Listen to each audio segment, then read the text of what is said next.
Hello, everyone, and welcome back to Ethos Online. Again, this is a space where we can be, belong, and become the very best version of ourselves. So, again, wherever you're joining us, we just want to let you know that you are welcome, you're loved, and this conversation we continue to have, it grows and grows and grows. And if you ever have any questions or want to continue the conversation over one of these posts, please shoot an email to tonywerfel@gmail.com. I'll get right back to you.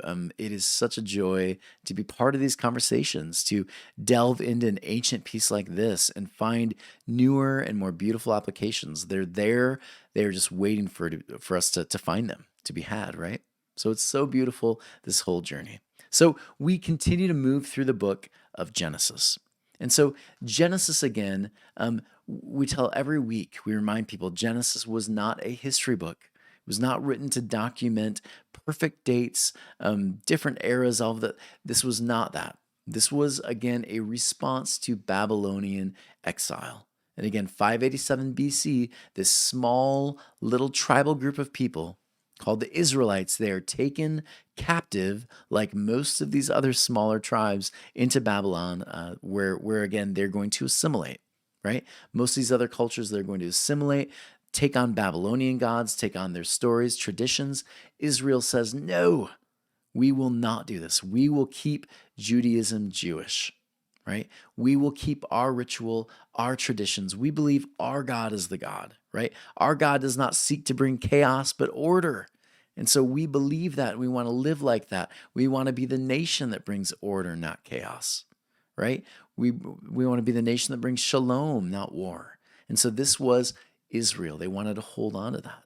And so again, Torah, Genesis, Exodus, Leviticus, Numbers, Deuteronomy, those 5 books, these are all compilations that make up really the glue of what Israel is and stands for, their values.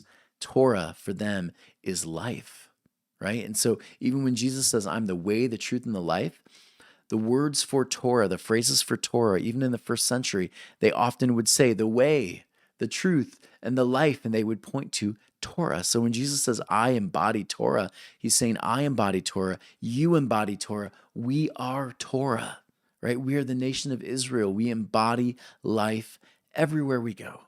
So good, right? And so again, this compilation is filled with poetry, epic narratives, prophetic musings, prophetic warnings. It's all there. And so Torah is a complete narrative of Israel miniaturized through its tellings. Every single story, whether it's Noah, whether it's Abraham, whether it's Moses, wherever you find these individuals in these stories, they are part of a larger story.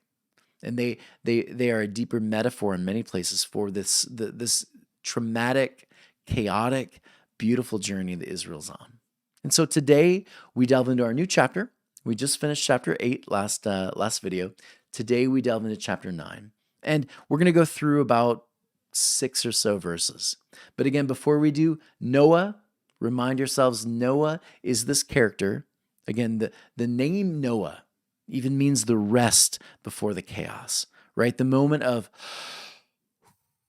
before you step into the ring, right? Whatever it is you're doing, before you step into the chaos, the brokenness, before you step into it, you gather yourself.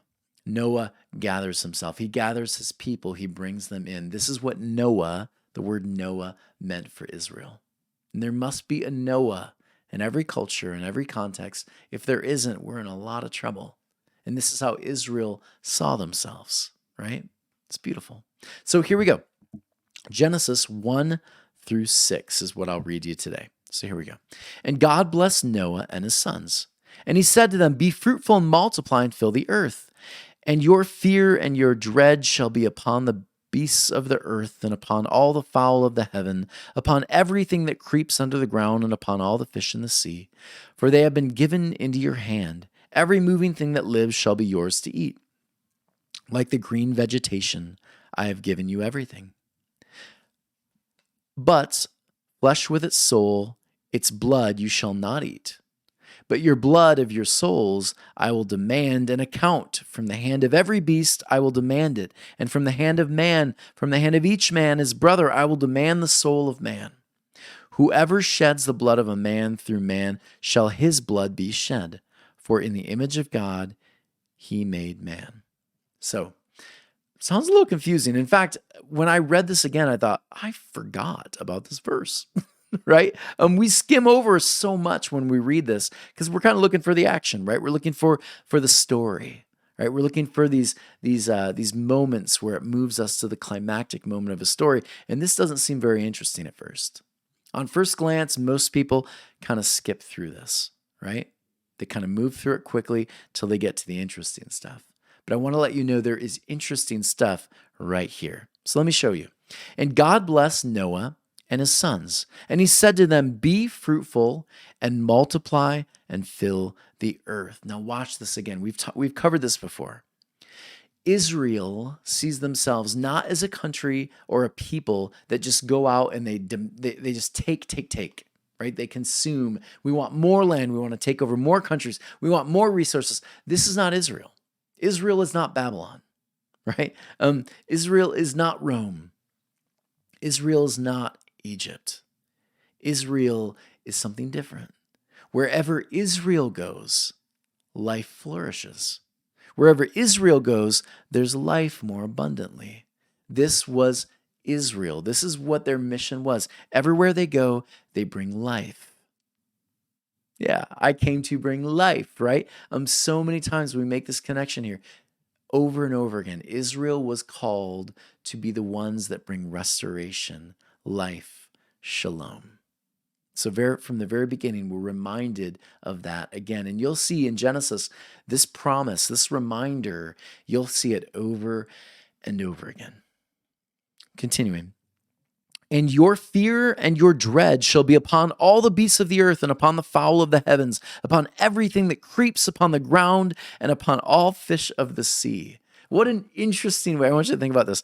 What an interesting way of describing like animals and their instinctual desire to like run, right? The fight or flight mode. What an interesting, like, where did they get that from? Right? And so to describe this, right, this phenomenon, because again, why don't deer just come up to you and eat from your hand? Well, unless you've kind of trained them to do so, right? They don't. They typically shy away from people, right? They have this instinctual fight or flight mode. They just are aware of who their predators are and who they aren't. And so for Israel, this kind of like they throw this in because they haven't gone through the scientific process of how animals survive, any of that kind of stuff. I love that they start there. This is a cool starting point. How did they get these instincts? Where did they come from? The story goes, God imparts with them a fear that enables them to live and survive. Kind of a cool idea. But notice this. Animals have this. Right? This instinctual, stay away, keep guard to yourself, live in fear, right? Is just constant in an animal. But here's the thing, not man. Man was not intended to live like that, were we? And when I say man, mankind, right? Right? Mankind should not live in fear. They have made peace with their fears, anxieties, and the divine. That is what makes us different from animals. We can think, we can critically think, right? We have the ability to move past fear and anxiety and critically think and ask questions, go deeper. We're aware of a self, right? And because we're aware of a self, we are aware of deeper things, even the divine. We have glimpses of something bigger than ourselves. This is all something animals simply don't have. And because of that, we don't live in constant fear. And the rabbis of old would say, what a blessing, right? And what a blessing to be living with a brain, one that critically thinks. I think we forget that sometimes. We like to have other people do all the thinking for us. But when we begin using that gray matter, we ask questions, we go deeper, right? We don't live in a constant state of fear. We overcome fears. We grow. We gain more knowledge, more wisdom. What a absolute blessing, right? We are different than animals in that regard, and I'm so thankful for it. Yeah, beautiful, right? And it continues. They shall be given into your hand. Every moving thing that lives shall be yours to eat. Like the green vegetation I have given you everything. Now, here's something really fascinating to know. The word here, given, doesn't mean just, hey, take it all, eat it all, consume it all, it's yours, right? Go out, kill everything. No. Here's what the word given means, because there's some heaviness to this word. It actually means to be entrusted with, right? I am giving this all to you. Don't abuse it, right? I'm entrusting you to respect, love the resources you're given. Use them wisely, right? Find ways to keep sustaining those things, right? Don't just blow it all. Like when you were young, you were given $10. And what would you do with it? Yeah, you blew it on what? Candy bars, I don't know, whatever. You're entrusted with certain things now. What will you do with those things? Because this is the idea here. They're stepping off the ark. And the reminder is you've been entrusted with all of this. It's a heavy responsibility. What will you do with it? Again, if you're a mom or a dad, right, a parent, you've been entrusted with these little ones. That's a huge responsibility. As someone just living on this planet, you've been entrusted to help this thing grow, continue to survive, sustain. How will you do it? Right? There's so many things we have to consider. And so this is where oftentimes I ask people this, right? Thinking about this on a very literal level. Like most of us in America, we don't even know where our food comes from, do we? We just know you go to the supermarket, you grab a bag of frozen chicken breasts, and you go home and there's your food, right? We don't even think about where it comes from. One writer says this about just the economy of produce. He writes this: most people have no idea where their food comes from and thus have little respect for the life that has been taken for you to enjoy. The ancients understood this. Think about that one for a minute. The ancients understood this. They were hunting, right? They didn't just go to the supermarket and pick up a frozen chicken breast. That's not how it worked. They actually had a deep respect for life.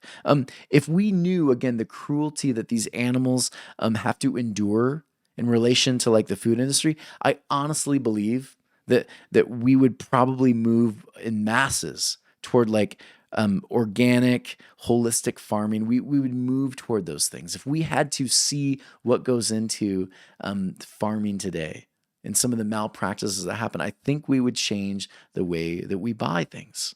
I totally do. Today's food industry cares mainly about production and economy. But if you were an ancient person and you had to kill your own food, right? You had to kill an animal. You're looking at it, right? You're looking at that animal. You've raised that animal. You now have deep respect for the whole life process of what it took to get there, to have this animal, to be able to feed your family. There's so much more respect that goes into it.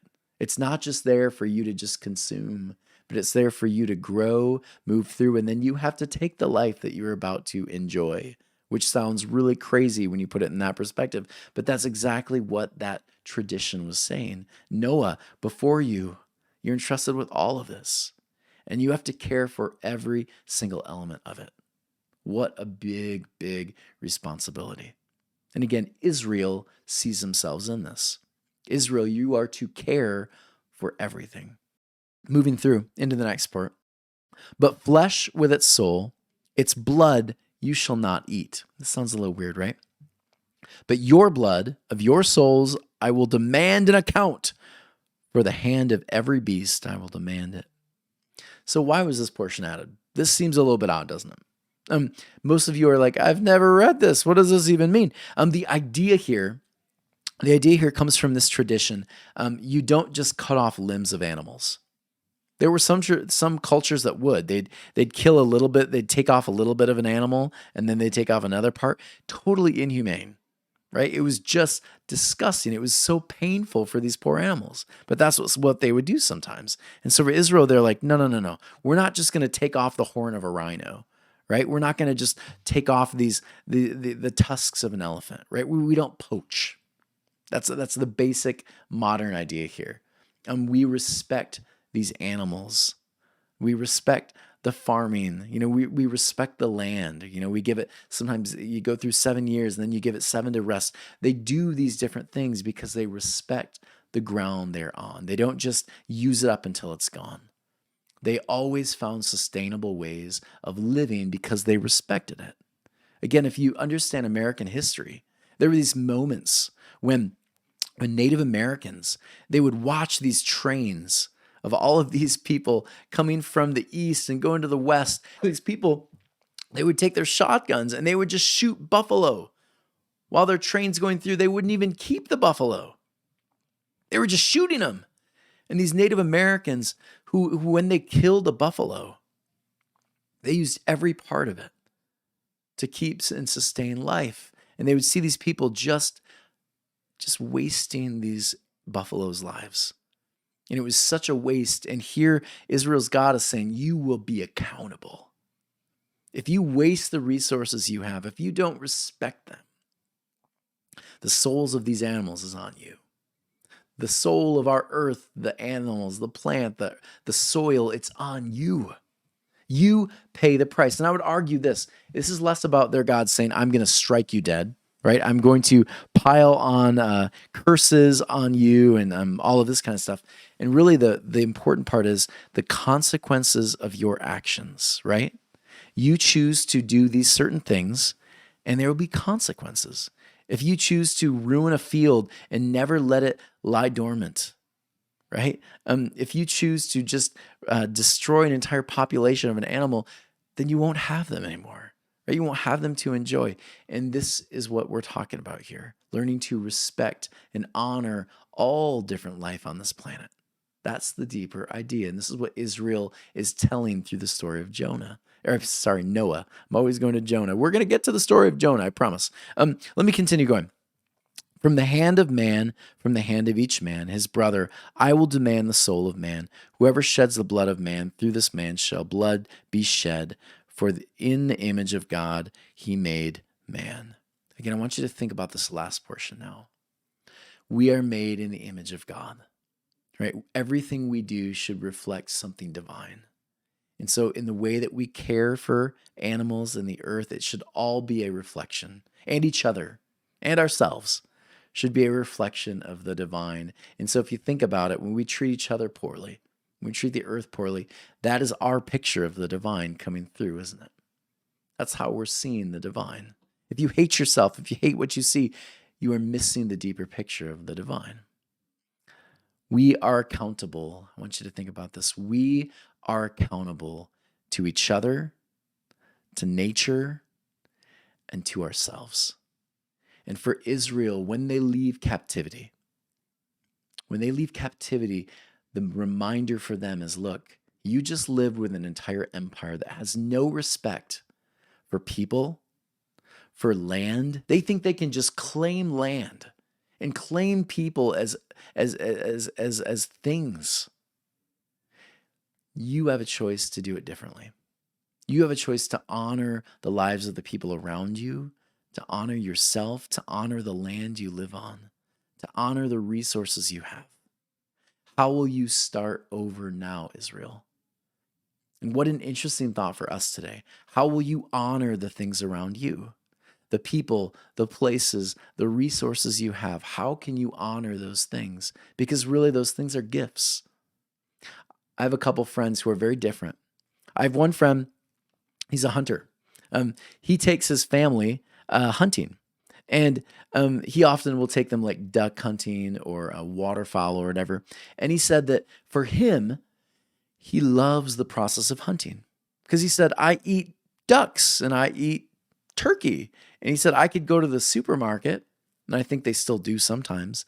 But he said, it's only when they go hunting and they do it themselves that he learns a deep respect for the animal that he's eating. And I thought, I never think about that stuff. He said this, like, I'll quote him. I learned far more respect for animals when I had to look them in the eye. I now consume from a place of gratitude toward the life that was given so mine could exist. How many times you sit down at your dinner table and you say to yourself, I'm so thankful for this meal that I have prepared for me. I'm so thankful for the life that was given so that I might have it, the work that was put in to me being able to have this meal. And again, I would argue this is why the tradition of thanks started at the dinner table, because it started with a group of people who truly were thankful. Sometimes today, I think we just say things because we got used to saying them. But what if your dinner table etiquette of thanks really was all about thanks? What if you really did have that feeling of gratitude about what you were about to eat? I have another friend that's a vegetarian, and she grows a lot of her own food. And then in the wintertime, she cans it so that she can eat it during the winter. But she says this about growing her own food. She said, by growing my own foods, being out in nature, struggling with the dirt, I am more appreciative of the food I eat. I thought, yes, like that's so true. When you have to grow the stuff, when you are out there watering it, picking the weeds, when you're planting it from, a seedling, when you're doing this, you have so much respect for the whole process, right? When you get that lettuce, it's not just a bag of lettuce you picked up. You actually had to work for it. You have a deeper respect for it. And these ancient people, they understood it's all a gift. It's all a beautiful gift. And they approached these things with gratitude. And that's why they also approached each other with gratitude and love and respect. I like this quote. I've never given a Chuck Norris quote yet, so this will be a new one, but I like it. We're all human beings, and we all have our prejudices and so forth. But the thing is, let's be tolerant with each other. And if we could do that, there would be a lot more peace in our world. As humans, we have this beautiful challenge to remember we all have souls, right? Whatever a soul is, we have it. We're aware of self. We're aware that we breathe and we have feelings, right? And because of that, maybe we can take time to remember that we all have worth.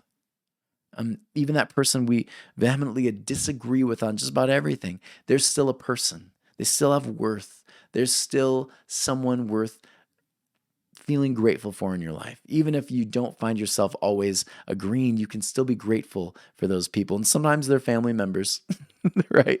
But even at those places, finding ways to say, you know what, these are living human people with souls, right? And I can appreciate that they're here with me, and I can learn from them too. For Israel, this moment, again, just a few verses, this moment is so powerful because really it's about new beginnings. It's about stepping into this new place and saying, hey, before you take the big step, before you start living fully, take this as a reminder, take it as a warning. Make sure that you approach everything with a sense of gratitude and respect. Make sure everything you approach from here on out, you look at it as a gift that's been given. And if you do, everything around you prospers. Everything grows. If you just consume like the Babylonians, the Egyptians, the Romans, the Americans, if you just consume, you will have less and less gratitude in your heart for the things you have. So what do we do? How do we take it home? Here's a proverb that I really like. This one, it's so simple and short, but there's something really deep to it. And it goes like this, Proverbs 20, verse 7. It says, the godly walk with integrity. Blessed are their children who follow them. So think about this one. The idea here is that those who live in a sense of peace, right? Those that approach everything with gratitude around them in the world, basically they pass this peace on to the next generations. It's a gift they can give them. And adversely, it's a warning, right? If you aren't living in peace and you're passing down chaos to the next generation, what a curse. So the question, of course, is what are you going to pass on to the next generation? Will you pass on the gift of perspective, right? Will you pass on the gift of approaching life in this way or that way? How will you look at life? Is gratitude filling your heart, or is it just a constant state of I need more, more, more? And so here's some ideas to take with you home. Number one, take time right now. And again, consider that moment. There's stepping out of the ark and the world is new and everything is there for them. right? It's all a gift. So number one, take time to consider your food, your clothes, and your resources. Ask, where did these things come from? I think it's really interesting. When you look at the labels on clothing, even that, like what, it's a miracle. This came from Pakistan, right? Or even taking time to say, you know what? How did it come from Pakistan? Were there people who were abused so that I might have this? It might cause you to change the way you buy and purchase. It might change the way the certain foods that you eat and you choose not to eat, right? Resources, all of it, considering where it's coming from is so important. And the gratitude that will fill your heart as you continue to enjoy the things that are bringing life to other people around you. Yeah, consider that fair trade coffee, right? Yeah. Number two, consider how you might learn to appreciate those things more. The things that you have right now. I think often, again, we are living in a culture where we need more, more, more. We open the fridge when we're bored, or we open our Amazon account when we're bored. What if we stopped and said, you know what, I have a bike. I rarely ride it. I'm going to appreciate this sunny day and I'm going to take a bike ride. I'm going to learn to appreciate the things I have. I have food on my table, which is more, than 30, 40% of the world right now. I'm able to have a heated home. These things are things I can stop and say, wow, I have these things. I can enjoy these things. I can be grateful for these things. And then lastly, remind yourself this. Everyone is worthy of love, even those we don't agree with. Everyone is worthy of love. If you lived in a place where you gave people the benefit of the doubt, you'd be far less anxious and depressed, says Marianne Williamson.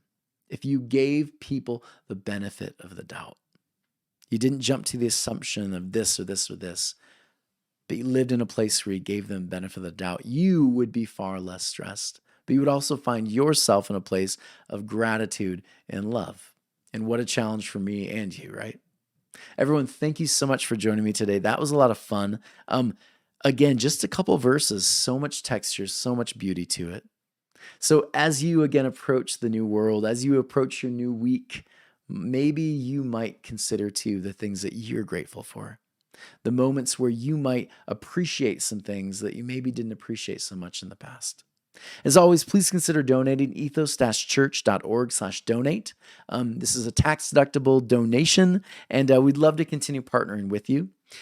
First and third of the month, we want to remind you also, we do Ethos Living Rooms, where again, we meet on Zoom and we have these awesome discussions, anything from, again, how to have healthy discussions, how to see the divine, all these different concepts. And we usually will incorporate the Bible in them, and it's so much fun. And then as always, please hit that subscribe button. We'll let you know every time we have a new video. Everyone take care. We love you. See you next week.